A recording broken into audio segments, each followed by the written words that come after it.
اللہ تبارک و تعالیٰ نے ہمارا آقا و مولا سیدنا صدیق اکبر رضی اللہ تعالیٰ کو جو شانیں عطا فرمائی، ان میں سے ایک شان حضرت امام اہل سنت رضی اللہ تعالیٰ عنہ نے جو فتاوی رضویہ شریف کے اندر تحریر فرمائی ہے، حدیث پاک کی صورت میں وہ عرض کر دیتا ہوں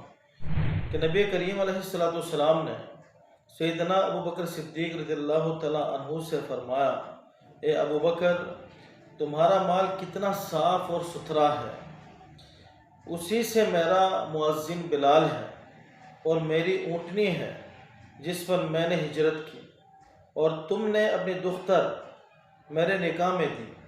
اور اپنی جان و مال سے میری مدد کی۔ گویا میں تمہیں دیکھ رہا ہوں کہ جنت کے دروازے پر کھڑے ہو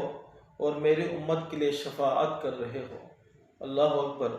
اللہ تبارک و تعالی ہمیں خوش نصیب لوگوں میں شامل فرمائے کہ جن کی شفاعت اور جن پر نظر کرم سیدنا صدیق اکبر رضی اللہ تعالیٰ عنہ فرمائیں۔